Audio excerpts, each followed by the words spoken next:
pendetanya orang Jepang yang bisa bahasa Indonesia, jadi ya lebih enak ngobrolnya.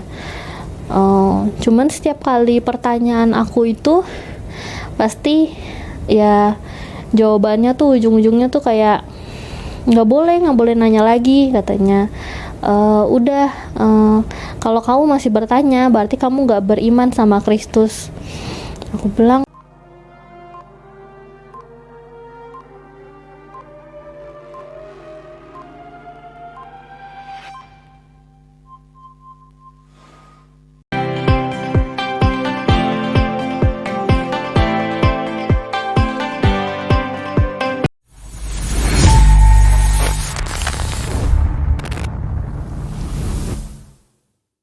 yang ketiga, maaf kalau aku udah nggak bisa satu meja makan sama kalian lagi, karena keluarga Chinese kan masih sering makan makanan yang di Islam itu nggak boleh. Jadi ya aku minta tolong tiga ini jangan ganggu aku, karena aku udah milih jalan ini, tapi aku tetap anak mami papi gitu. Kita tetap bisa serumah, cuman memang beberapa aturan aku ada aturannya. Karena papi menerima dan Kohani juga tetap mantauin, karena kan takut tiba-tiba pas pulang mereka berubah pikiran kah, atau kayak nggak bolehin aku pakai kerudung, aku sholat diganggu gitu kan. Itu tetap dipantau sama Kohani, dan alhamdulillahnya pulang aku langsung bisa kerudungan dengan bebas. Orang malah mau buka kerudung dengan bebas, aku pakai kerudung dengan bebas. Jadi kayak itu kayak bener-bener nikmat banget aku bisa pakai kerudung. Bener-bener kayak dari hari itu aku nggak pernah, kalau keluar tuh udah nggak pernah buka kerudung lagi. Kalau dulu kan masih di mobil baru ganti gitu kan. Nah ini tuh bener-bener nikmat banget aku bisa pakai kerudung, bisa sholat di rumah. Kalau dulu tuh sholatnya ya harus kunci pintu, atau enggak diem-diem lah gimana, atau enggak bela-belain harus ke mall dulu. Jadi sholatnya di musola mall atau keluar gitu, karena takut aja, misalnya alasan aja ada urusan di luar bentar gitu, padahal cuma buat sholat ke mall itu.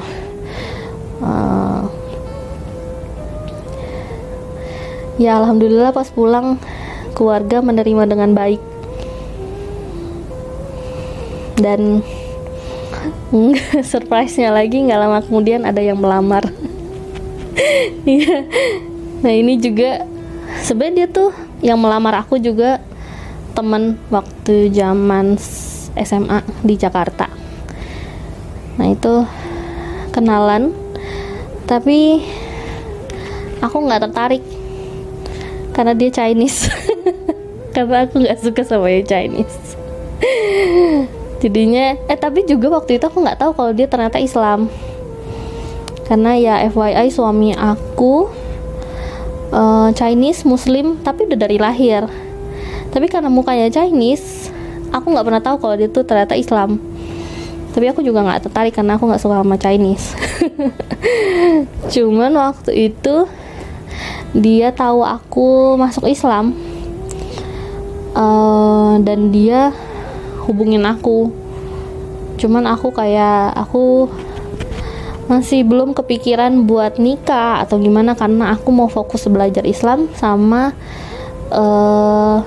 gimana caranya aku ngasih tahu ke orang tua aku kalau aku tuh udah masuk Islam, dan menunjukkan hal-hal baik ke orang tua aku. Jadi aku baru mikirin itu. Tapi setelah udah selesai ngomong ke orang tua udah bener-bener terima aku, di rumah udah enak pakai kerudungnya, sholatnya, makannya udah nggak ribet.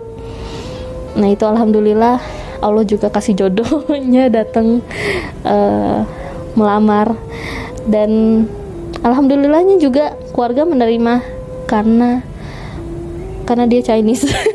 Agak ribet ya, saya sebenarnya nggak suka Chinese. Tapi keluarga itu harus nikah sama Chinese lagi, dan ya alhamdulillahnya Allah kasihnya Chinese lagi, jadinya bisa langsung nikah dengan mudah. Kalau nggak dikasih Chinese lagi kayaknya nggak nikah, belum nikah. Dulu kenapa aku bisa kepikiran mau masuk agama Islam itu sebenarnya nggak langsung mau masuk Islam langsung lurus aku pasti maunya pilih agama Islam.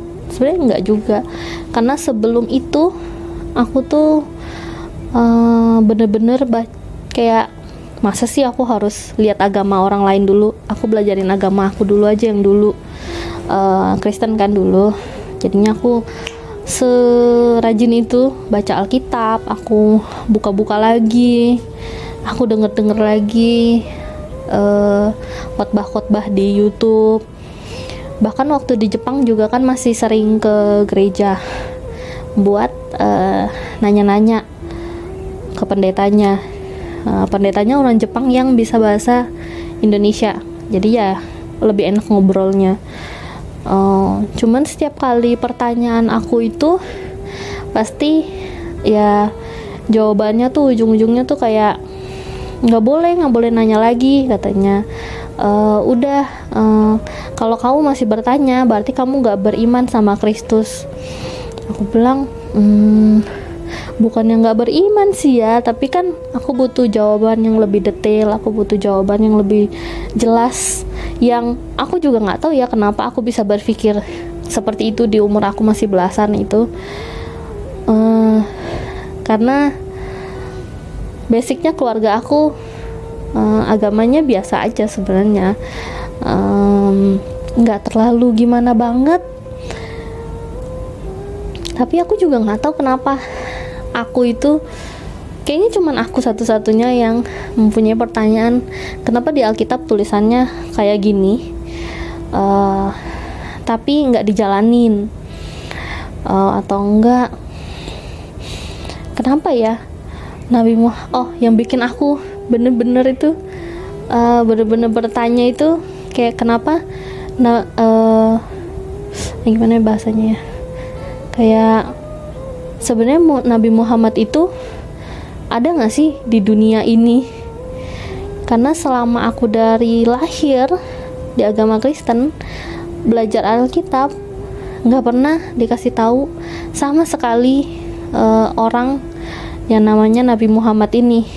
Sedangkan di agama temen aku ya, dulu kan aku lihatnya temanku yang Muslim, kayak mereka tuh selalu mengagung-agungkan orang ini. Beneran gak sih ada orangnya? Kayaknya gak pernah deh diceritain orangnya kayak gimana sih. Emang waktu masih kecil dan karena aku tinggalnya di kampung kan, itu gak ada internet, jadi gak bisa nge-search di Google.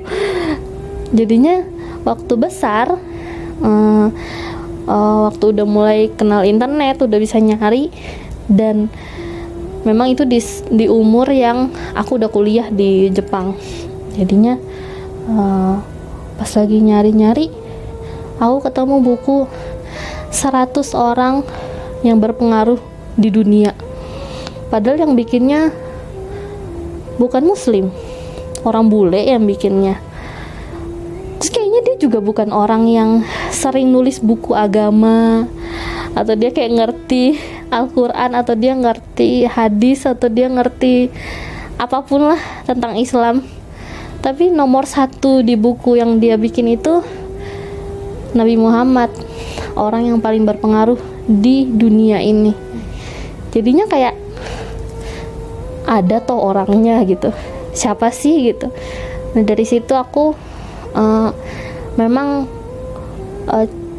cara aku masuk Islamnya tuh dari kenal sama nabi-nabi. Karena selain aku mempertanyakan Nabi Muhammad ada atau enggak, aku juga suka mempertanyakan sebenarnya nabi-nabi itu kan ada banyak tuh kan, yang utamanya kan 25 katanya. Tapi di Kristen itu mereka tuh selalu diceritainnya kayak ada di tahun yang sama. Padahal kalau di Islam itu ceritanya udah selesai yang ini baru ada lagi, kecuali di beberapa tempat katanya ada yang nabinya ada, tapi kan itu kayak di kota sana sama kota sini gitu, agak beda gitu.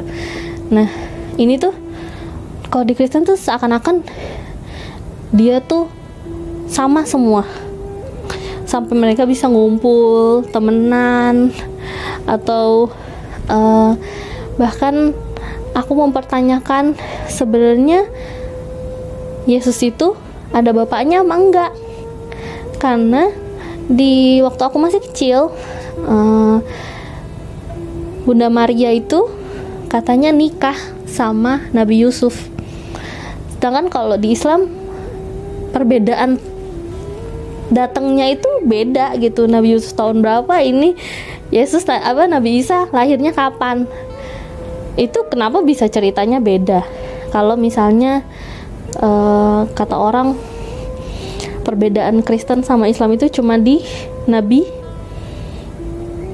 aku lupa deh Nabi siapa, tapi itu bagi mereka tuh Kristen tuh ngarahnya turunannya tuh ke Nabi Isa, kalian tuh ke Nabi Muhammad gitu, tapi aku lupa Nabi siapa yang bikin turunan itu berbeda katanya. Cuman kayak gitu bagi mereka bedanya. Tapi kalau bedanya cuman itu doang, kenapa bisa Bunda Maria nikah sama Nabi Yusuf? Padahal katanya juga Nabi Isa Yesus bagi mereka itu gak punya bapak. Nah itu kalau di aku menurut aku banyak kejanggalannya dari cerita Nabi. Jadinya waktu makin gede itu aku lebih banyak cari-cari cerita tentang nabi-nabi, apalagi Nabi Muhammad yang sampai bener-bener bikin aku jadi kayak oh ternyata Nabi Muhammad tuh ada. Dan waktu dulu juga awal-awal aku masuk Islam, aku masih mempertanyakan kenapa orang segitu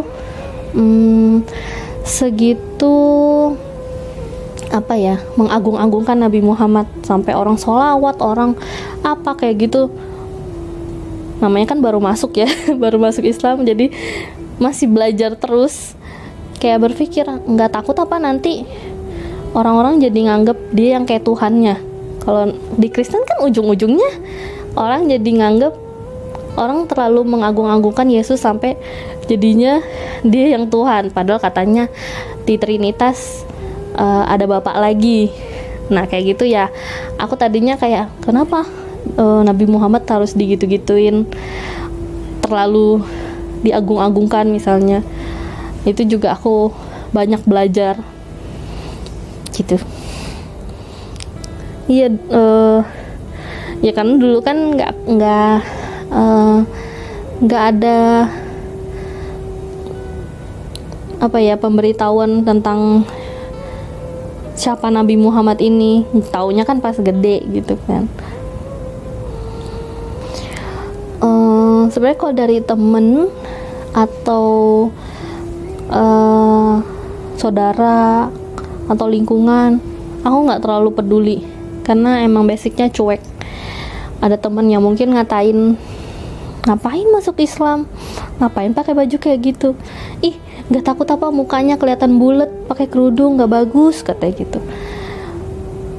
Nggak terlalu peduli sih omongan-omongan yang kayak gitu, lebih peduli ke omongan keluarga, apalagi mami papi.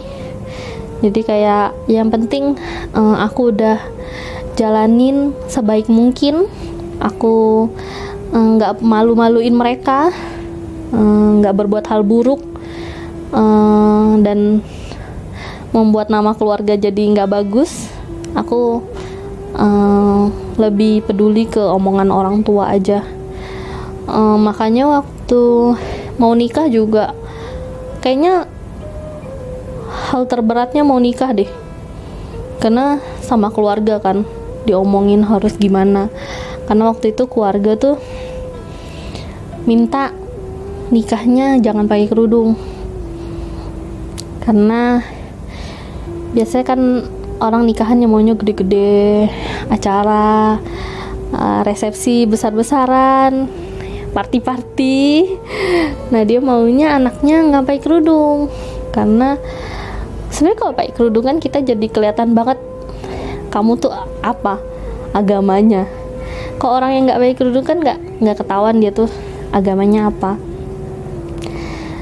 Nah, di saat keluarga bilang nggak boleh pakai kerudung, itu aku kayak, ya Allah gimana ini apa, aku mesti gimana, karena ketentuan keluarga itu ada banyak, kayak pilih tanggal harus hitung-hitungan Chinese kan, mereka kan ada show, ada lihat apalagi ya, harus sangjit. Kalau orang Chinese tuh kayak seserahannya orang Chinese gitu.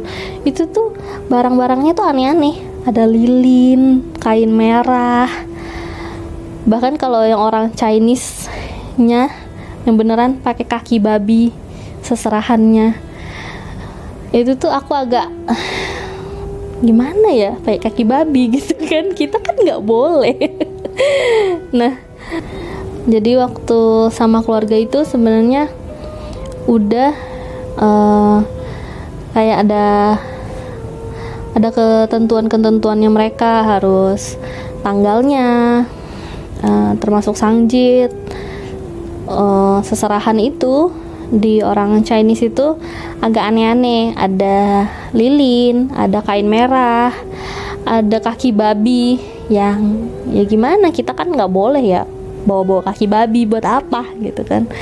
Nah itu tuh udah, itu juga aku minta saran dari Ustadz Felix. Kata Ustadz Felix, jalanin aja selama nggak ganggu syariat. Jadi kita minta tolong kaki babinya diganti sama buah-buahan, sama makanan kaleng yang isi buah-buahan gitu. Ya udah, keluarga setuju. Terus harus pakai wine gitu, sangjitnya juga pakai wine. Nah itu juga minta pakai sparkling water, apa sih yang soda-soda aja gitu, jangan pakai wine, jangan pakai bir, kita nggak bisa minum juga. Jadi terus karena itu udah, ya udahlah, itu kan permintaan orang tua, aku turutin aja. Cuman satu permintaan yang nggak boleh pakai kerudung ini menurutku yang paling berat banget, sampai mikirnya kan lama tuh, gimana ya, tapi kan nggak mungkin juga buka kerudung acara, walaupun kata keluarga copot aja 2 jam, nanti setelah 2 jam pakai lagi, 2 jam aja kata keluarga gitu. Aku sampai mikir, 2 jamnya aku tapi nanti nggak worth it buat seumur hidupku. Iya sih, bagi mereka cuma 2 jam, tapi bagiku aku bisa dibakar di akhirat. Gimana ya, gak mungkin aku buka, apalagi semenjak orang tua bisa terima aku pakai kerudung, aku tuh bener-bener happy banget. Tapi masa acara besar gini aku nggak pakai kerudung, lu itu bener-bener tergalaunya. Dan sampai aku minta ke orang tua, kalau papi belum terima aku pakai kerudung, belum usah nikah dulu deh, aku bilang. Jadi nikahnya nanti aja, papi udah terima, kita udah baik-baik. Karena kan sebenarnya dari aku bisa bilang ke orang tua bisa terima, akhirnya aku bisa pakai kerudung, dan tiba-tiba dilamar itu sangat cepat. Cuman jeda berapa bulan, 1-2 bulan, itu cepet banget. Alhamdulillahnya Allah mudahin secepat itu. Tapi kan belum tentu keluarga aku secepat itu untuk bisa nerima perubahan anaknya yang segitu drastis bagi mereka. Jadinya aku bilang ya udah, batalin dulu aja nikahnya. Misalnya aku akan sama papi dulu, sama keluarga kita lebih dekat aja gitu dengan keadaan aku yang udah kerudungan, biar kalian lebih biasa lihat aku dengan kayak gini. Karena kan takutnya mereka belum terbiasa dengan aku yang udah pakai kerudung, tiba-tiba mereka pasti masih shock, agak kaget gitu.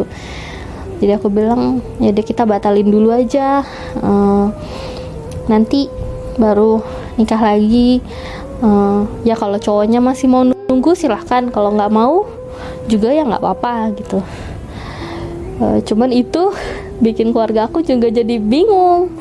Keluarga aku karena maunya sama cowok Chinese, sedangkan cari cowok Chinese muslim itu sangat susah bagi mereka, susah banget. Takutnya ya memang mohon maaf agak sedikit rasis, tapi nggak segitu rasisnya sih, cuman memang lebih ke harus sama yang Chinese lagi, nggak boleh sama yang orang Indo gitu.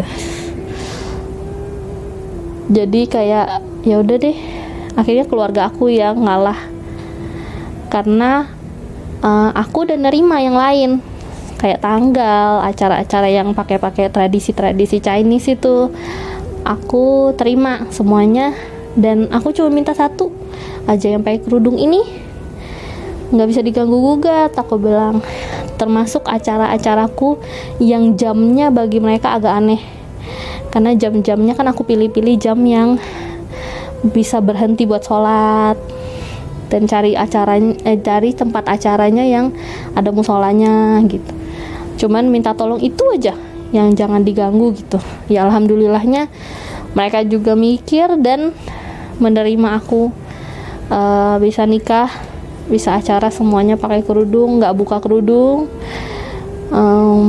Tempat acaranya juga aku boleh pilih sendiri yang ada musolanya, yang makanannya halal, karena kan beberapa restoran juga masih ada yang belum halal begitu. Jadi menurut aku tentang Islam kafah itu, kalau aku, mungkin orang pertama kali lihat aku kok baru masuk Islam udah pakai kerudung panjang, udah pakai gamis. Sebenarnya nggak juga. Dulu waktu awal-awal, apalagi masih di Jepang, karena masih susah buat cari gamis, susah cari kerudung panjang.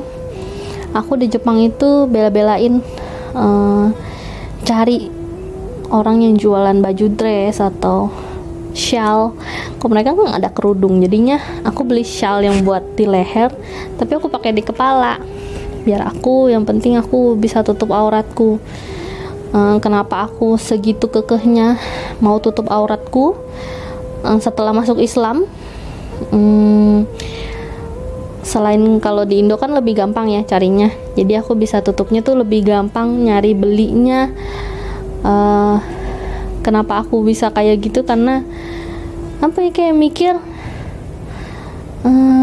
dulu aku udah puas main-main dengan gayaku. Aku bergaya-gaya kayak orang Jepang karena emang suka banget sama Jepang. Dulu tuh bener-bener bergaya, Harajukunya tuh totalitas pol, mantep.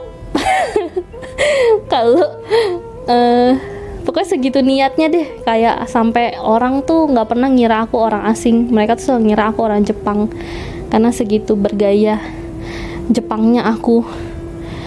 Nah, jadi setelah masuk Islam, aku ngerasa kayak ya udah selesai itu, dan sekarang kewajibannya aku nih pakai kerudung, pakai gamis, menutup aurat bener-bener sebagaimana syariatnya, termasuk juga sama makanan. Jadi aku tuh juga setelah masuk Islam belajar banget soal makanan halal haram, karena tinggalnya di luar negeri kan. Di Jepang itu susah banget cari makanan halal, jadinya harus bener-bener bisa baca dan cari tahu itu tuh komposisinya dari hewan kah atau dari tumbuh-tumbuhan. Jadi emang aku belajar kayak ngedalemin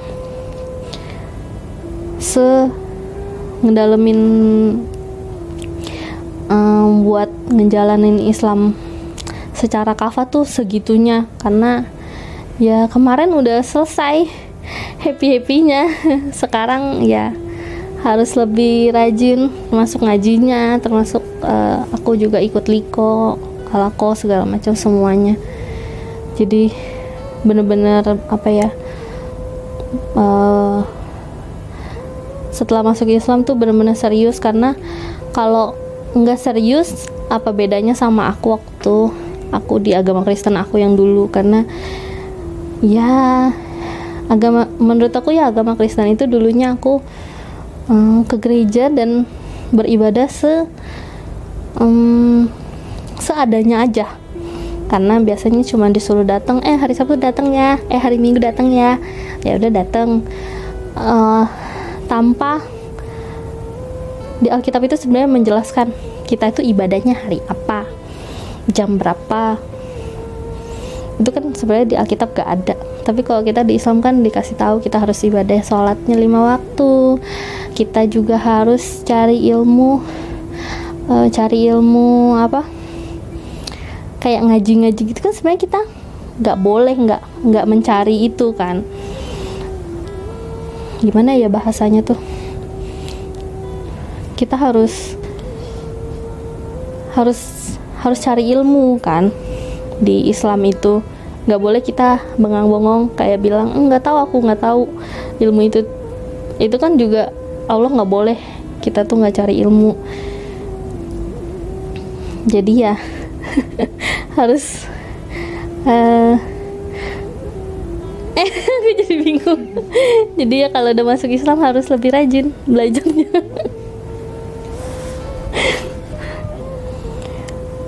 Buat teman-temanku yang sudah Islam dari lahir, lebih semangat lagi cari ilmu, perbanyak teman-teman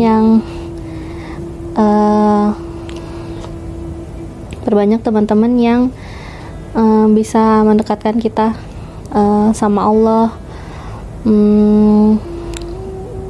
sama teman-teman juga, sama teman-teman yang mualaf juga.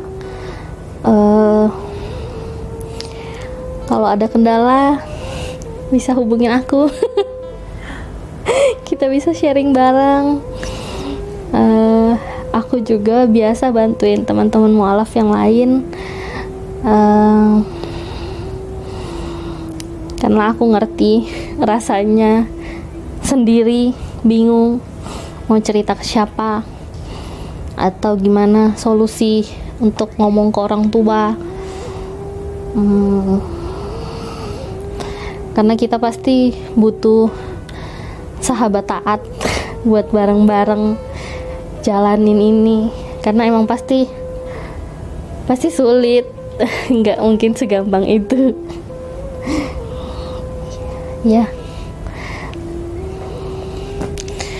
Ya segitu aja cerita hijrahku yang dulunya tinggal di kampung, pindah kuliah ke Jepang dan dapat hidayah di sana. Dan alhamdulillah sekarang Allah mudahin aku bisa bebas pakai kerudung, bisa bebas mau ngaji kemanapun sama teman-teman manapun, dan bisa sharing cerita aku ke teman-teman yang lain. Ya segitu aja.